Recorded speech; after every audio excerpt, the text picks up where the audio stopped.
Hello everyone, मैं शशांक भारद्वाज आज आपके लिए लेकर आया हूं प्रेसिडेंट से रिलेटेड कुछ इंपॉर्टेंट आर्टिकल जो कि आने वाले सभी एग्जाम्स के लिए बहुत इंपॉर्टेंट हैं।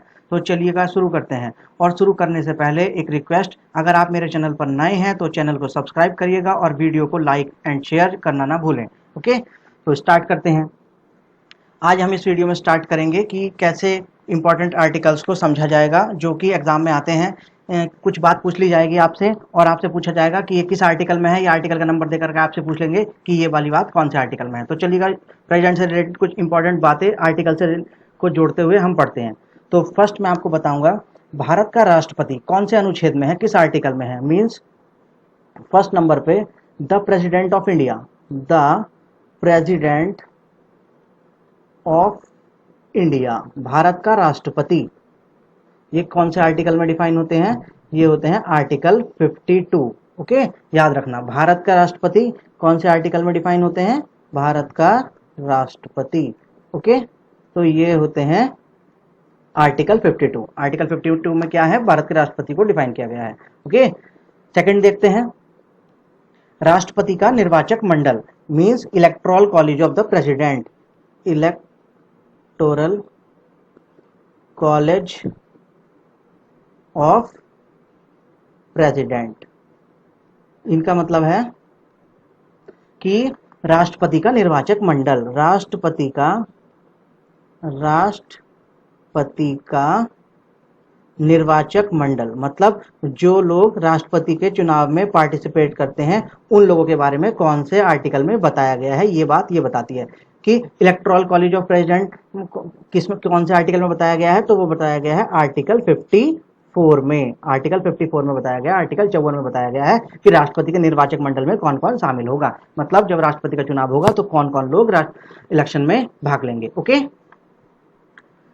फिर हम बात करते हैं, थर्ड पॉइंट आता है हमारा जिसमें हम ये देखेंगे कि राष्ट्रपति की योग्यताएं क्या हैं, कौन से आर्टिकल में होती हैं। तो ये है क्वालिफिकेशन ऑफ प्रेसिडेंट, ये कौन से आर्टिकल में है? क्वालिफिकेशन कौन से आर्टिकल में बताई गई है राष्ट्रपति की? ये बताई गई है आर्टिकल 58 में। ओके, मतलब राष्ट्रपति की योग्यताएं कौन से आर्टिकल में डिफाइन है? राष्ट्रपति की योग्यताएं, कौन राष्ट्रपति बनेगा, क्या क्या अर्हताएं हैं उसकी, वो बताई गई हैं, योग्यताएं। ओके, राष्ट्रपति की योग्यताएं बताई गई हैं आर्टिकल 58 में। ओके, फोर्थ पॉइंट देखते हैं हम, ओथ और अफर्मेशन बाय द प्रेसिडेंट किस आर्टिकल में बताया, मतलब राष्ट्रपति की शपथ के बारे में कौन से आर्टिकल में कहा गया है। तो इसको लिखते हैं ओथ और अफर्मेशन बाय द प्रेसिडेंट। राष्ट्रपति की ओथ के बारे में किसमें बताया गया है? कौन से आर्टिकल है वो आर्टिकल है, राष्ट्रपति की ओथ के बारे में है आर्टिकल 60। आर्टिकल 60 में बताया गया है राष्ट्रपति की शपथ के बारे में। ओके, मैं यहां भी लिख देता हूं हिंदी में, राष्ट्रपति की शपथ का प्रावधान कौन से आर्टिकल में है? यह है आर्टिकल 60 में। ओके, नेक्स्ट देखते हैं, फिफ्थ पॉइंट में हम जानेंगे, फिफ्थ पॉइंट में कि procedure for impeachment of president, मतलब राष्ट्रपति पर महाभियोग की प्रक्रिया।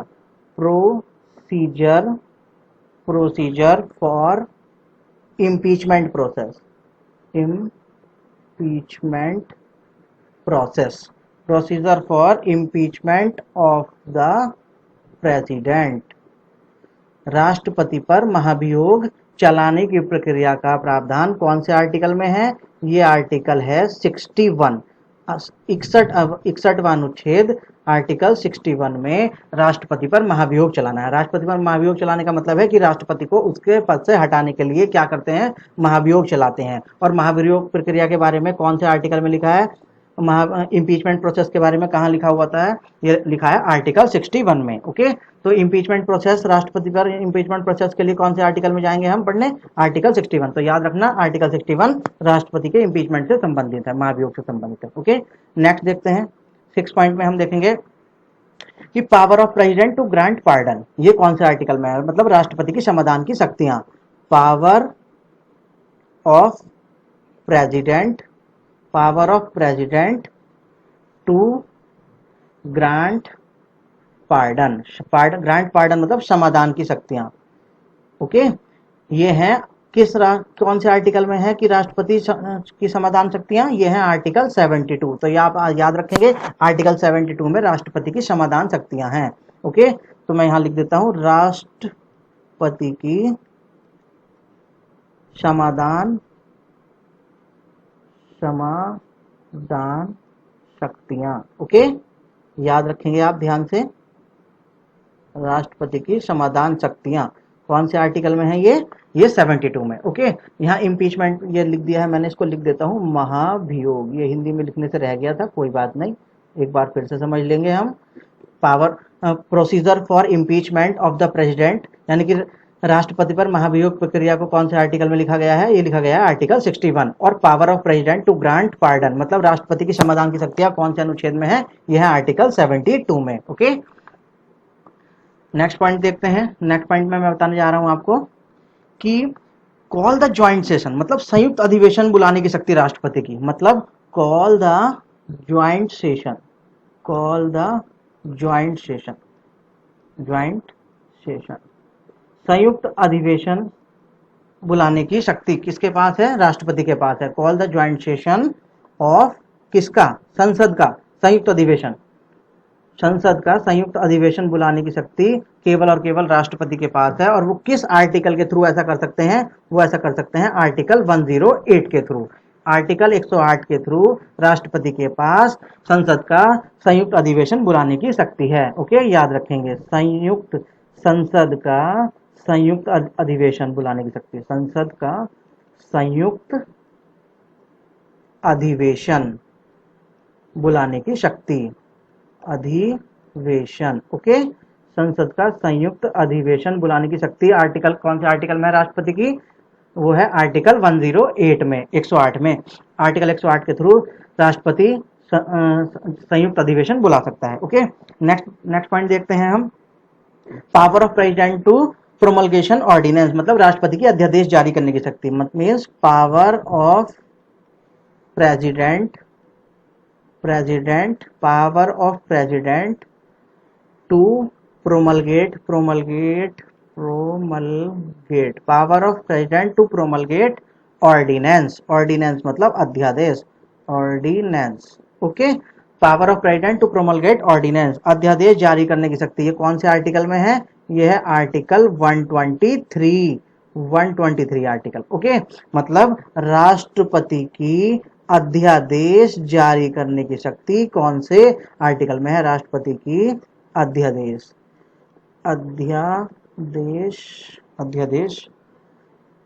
जारी करने की शक्ति, अध्यादेश जारी करने की शक्ति। ओके, याद रखना, जब संसद सत्र में नहीं होती और कोई कानून लाना होता है इमीडिएटली तो राष्ट्रपति अध्यादेश जारी करते हैं और उनको ऐसा अधिकार संविधान के अनुसार कौन से आर्टिकल में मिलता है? आर्टिकल 123, आर्टिकल 123 में। ओके, नेक्स्ट देखते हैं। 9 पॉइंट में हम देखेंगे power of president to consult supreme court मतलब कभी भी जरूरत पड़ने पर प्रेसिडेंट सुप्रीम कोर्ट से सलाह ले सकता है और ये उसका एक संवैधानिक अधिकार है। ओके, और ये हमें बताना है कौन से आर्टिकल के थ्रू है। Power of president to consult supreme court. Okay, supreme court ये कौन से आर्टिकल के थ्रू है? ये आर्टिकल 143 मतलब आर्टिकल 143 प्रेसिडेंट को अधिकार देता है कि वो जब चाहे सुप्रीम कोर्ट से किसी भी विषय पर सलाह मांग सकता है। मतलब राष्ट्रपति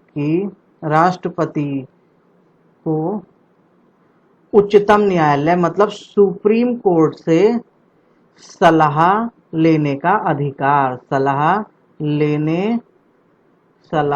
लेने का अधिकार।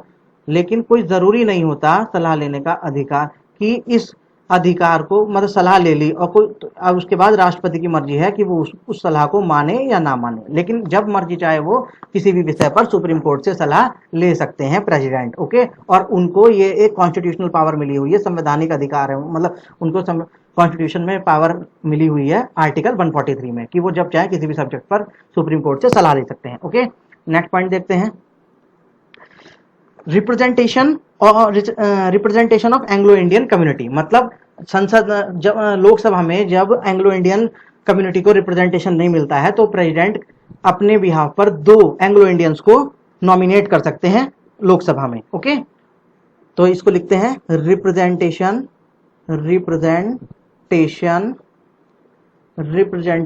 Of Anglo Indian community, Anglo Indian community in Lok Sabha में एंग्लो इंडियन कम्युनिटी के 2 लोगों को राष्ट्रपति नॉमिनेट कर सकते हैं। और ऐसा अधिकार उनको कौन से आर्टिकल में मिलता है? ऐसा अधिकार उनको मिलता है आर्टिकल 331 में। आर्टिकल 331 राष्ट्रपति को अधिकार देता है कि अगर लोकसभा में एंग्लो इंडियंस का रिप्रेजेंटेशन ना आया हो तो वो अपने पास से 2 एंग्लो इंडियंस को नॉमिनेट कर सकते हैं लोकसभा में। ओके, ये बात आप याद रखना। तो ये कुछ इंपॉर्टेंट आर्टिकल हैं जो मैंने आपको बताए हैं, जिसमें मैं एक बार आपको फिर से रिवाइज करा देता हूँ फास्टली क्विकली, तो आप जल्दी से देख लीजिएगा एक बार। सबसे पहले मैंने आपको बताया the president of India, Bharat का राष्ट्रपति कौन से आर्टिकल में डिफाइन है? आर्टिकल 52। आर्टिकल 52 में बताया गया है कि भारत का एक राष्ट्रपति होगा। ओके, और सेकंड पॉइंट में मैंने बताया इलेक्टोरल कॉलेज ऑफ प्रेसिडेंट, मतलब राष्ट्रपति का निर्वाचक मंडल कौन से आर्टिकल में लिखा हुआ है? आर्टिकल 54 में। मतलब आर्टिकल 54 में बताया गया है कि राष्ट्रपति के चुनाव में कौन कौन पार्टिसिपेशन करेगा। Okay, qualification of president, third point में बताया मैंने क्वालिफिकेशन ऑफ प्रेसिडेंट, राष्ट्रपति की योग्यताएं कौन से आर्टिकल में बताई गई हैं? आर्टिकल 58 में बताई गई है राष्ट्रपति की योग्यताएं। ओके, नेक्स्ट पॉइंट, ओथ और अफर्मेशन बाय द प्रेसिडेंट, ये राष्ट्रपति की शपथ लेने का प्रावधान कौन से आर्टिकल में बताया गया है? ये बताया गया आर्टिकल 60 में। ओके, याद रखना। और फिर नेक्स्ट पॉइंट है procedure of for impeachment of the president, राष्ट्रपति पर महाभियोग चलाने की प्रक्रिया कौन से आर्टिकल में है? ये आर्टिकल 61 में है। याद करते चलिएगा सबको, ये क्विक रिवीजन है और ये आपको बहुत हेल्पफुल होगा आने वाले एग्जाम में। ओके, नेक्स्ट 6 पॉइंट है power of president to grant pardon. Okay, राष्ट्रपति की समाधान शक्तियां कौन से आर्टिकल में है? आर्टिकल 72 में। ओके, और नेक्स्ट देखते हैं call the joint session of parliament, संसद का संयुक्त अधिवेशन बुलाने का अधिकार भी राष्ट्रपति को है और वो कौन से आर्टिकल में डिफाइन है? आर्टिकल 108। लेकिन आप यहाँ एक बात याद रखना कि संसद का संयुक्त अधिवेशन बुलाने का अधिकार तो होता है राष्ट्रपति के पास, आर्टिकल 108, लेकिन जो उसकी अध्यक्षता करते हैं, संसद के संयुक्त अधिवेशन की जो अध्यक्षता करती हैं वो करते हैं लोकसभा अध्यक्ष। ओके, ये बात भी आप याद रखना कि संसद के संयुक्त अधिवेशन की अध्यक्षता कौन करता है? लोकसभा अध्यक्ष करता है। और जो संसद का संयुक्त अधिवेशन बुलाता कौन है? संसद का संयुक्त अधिवेशन राष्ट्रपति बुलाते हैं, आर्टिकल 108 उनको पावर देता है। Okay, next, power of president to promulgate ordinance, राष्ट्रपति की अध्यादेश जारी करने की शक्ति कौन से आर्टिकल में है? वो आर्टिकल 123 में, यानी कि 123 मीन्स 123, आर्टिकल 123 में राष्ट्रपति को अध्यादेश जारी करने की शक्ति है। ओके, नेक्स्ट 9 पॉइंट है ये power of president to consult supreme court, मतलब राष्ट्रपति को सुप्रीम कोर्ट से सलाह लेने का अधिकार कौन से आर्टिकल के थ्रू है? आर्टिकल 143। याद रखना 143 के थ्रू राष्ट्रपति कभी भी सुप्रीम कोर्ट से सलाह ले सकता है। Next point, representation of Anglo Indian community in Lok Sabha, जब कभी लोकसभा में एंग्लो इंडियन कम्युनिटी का रिप्रेजेंटेशन नहीं आता तो राष्ट्रपति को राइट है आर्टिकल 331 यानी कि 331 के थ्रू कि वो लोकसभा में 2 एंग्लो इंडियंस को नॉमिनेट करे। ओके, तो आज के लिए इतना ही, मिलते हैं नेक्स्ट वीडियो में जिसमें हम प्रेसिडेंट के क्वेश्चंस की डिटेल्स लेकर के आएंगे और कुछ इंपॉर्टेंट टॉपिक्स को डिस्कस करेंगे। ओके, तो आप देखते रहिएगा, हमारे वीडियोस को फॉलो करते रहिएगा, लाइक एंड कमेंट्स करते रहिएगा वीडियोस पे। ओके, तो मिलते हैं नेक्स्ट वीडियो में, धन्यवाद।